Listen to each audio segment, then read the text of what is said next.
Good evening my tears. இன்னைக்கு 10th maths சப்ஜெக்டில் 5 mark questions தான் பார்க்க போகிறோம். ஃபஸ்ட்டு 3 லெசனோட மோஸ்ட் இம்பார்ட்டன்ட் 5 மார்க் கொஸ்டின் நான் இதில் கொடுத்துருக்கேன். ஆக்சுவலாக வந்து பார்த்தீங்கன்னா ஃபஸ்ட்டு 3 லெசன்ஸ் பார்த்தீங்கன்னாவே மினிமம் 4 to 5 மார்க்ஸ் வந்து நீங்கள் அட்டன் பண்ணிடலாம். இல்லை ஃபஸ்ட்டு லெசனில் ஒரு 4 டாபிக்ஸ் இம்பார்ட்டன்ட் டாபிக்ஸ் இருக்குது. எஃப்எஃப்ஜிஎஃப்ஹெச் ஃபைண்ட் அவுட் பண்ணுறது, அடுத்து எஃப்எஃப்எக்ஸ் கொடுத்துட்டு ரேஞ்ச் கொடுத்துருப்பாங்க. அந்த ரேஞ்ச் வச்சு எஃப்எஃப்4 ஃபைண்ட் அவுட் பண்ணி எஃப்எஃப்3 ஃபைண்ட் அவுட் பண்ண அந்த மாதிரி கொடுத்துருப்பாங்க. அந்த வேல்யூஸ் ஃபைண்ட் அவுட் பண்ணுறது. தென் ஃபஸ்ட்டு 1.1ல் A cross B union C அந்த மாதிரி. தென் வந்து பார்த்தீங்கன்னா அந்த ஏரோ டயக்ராம் இந்த மாதிரி.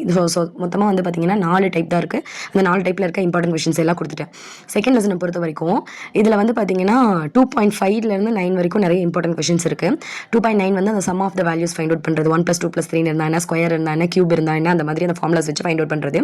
2.5ல நிறைய சம்ஸ் இருக்கும். அந்த 7லேருந்து 14 வரைக்கும் இருக்க சம்மில் ஏதாவது ஒன்று ரிப்பீட்டடாக கேட்டுக்கிட்டே இருப்பாங்க. ஓகேவா? ஸோ அது மோஸ்ட் இம்பார்ட்டன்ட். அது போக சில இம்பார்ட்டன்ட் கொஷின்ஸ் இருக்குது, அதுவும் கொடுத்துருக்கேன். தேர்ட் லெசனை பொறுத்த வரைக்கும் ஸ்கொயர் ரூட்டு, ஜிசிடி, மேட்ரிக்ஸ் இந்த 3லேருந்துமே சம் கேட்கறதுக்கு நிறைய சான்ஸ் இருக்குது. ஸ்கொயர் ரூட்டோ ஜிசிடியோ 2ல் ஏதோ ஒன்று வந்துடும். மேட்ரிக்ஸ்லேருந்து கண்டிப்பாக ஒரு 5 மார்க் வந்துடும். ஸோ மினிமம் பார்த்தீங்க அப்படின்னா இதுலேயே 4 to 5 மார்க்ஸ் வந்து நீங்கள் ஸ்கோர் பண்ணிடலாம். ஓகேவா? ஸோ நல்லா படிக்கிறவங்க நாளைக்கு என்ன பண்ணுறேன் அப்படின்னா இந்த 3 லெசனில் இருக்க எல்லா சம்ஸுமே ஃபுல்லாக பார்க்க முடிஞ்சால் பார்த்துரு. இதுலேயே இம்பார்ட்டன்ட் 2 மார்க்ஸ் கொஸ்டின் நான் போடுறேன். இல்லை எனக்கு ஓரளவுக்கு மார்க் எடுத்தால் போதும், 90+ எடுத்தால் நான் போதும் அப்படின்னு நினைக்கிறவங்க இந்த 5 மார்க்ஸ் மட்டும் பாருங்கள். இந்த இம்பார்ட்டன்ட் 2 மார்க்ஸும் நான் கொடுக்குறேன். அதையும் நாளைக்கு பார்த்துக்கோங்க. ஓகேவா? நாளைக்கு வந்து பார்த்தீங்கன்னா இந்த ஃபஸ்ட்டு 3 லெசனை ஃபுல்லாக கம்ப்ளீட் பண்ணிடுங்க. ஏற்கனவே வந்து 8 டேஸில் 1 டே முடிஞ்சிருச்சு. இன்னும் 7 டேஸ் தான் இருக்குது. நீங்கள் டைமை வந்து வேஸ்ட் பண்ணிகிட்டே இருக்காதீங்க. இப்போயே படிக்க ஆரம்பிச்சிருங்க. ஓகேவா? ஒரு 3 லெசனாவது நாளைக்குள்ளே முழுசாக கம்ப்ளீட் பண்ணிடுங்க.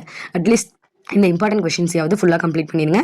2 மார்க்கும் நான் இம்பார்ட்டன்ட் கொஷின் கொடுக்குறேன், அதையும் கம்ப்ளீட் பண்ணிடுங்க. ஓகேவா?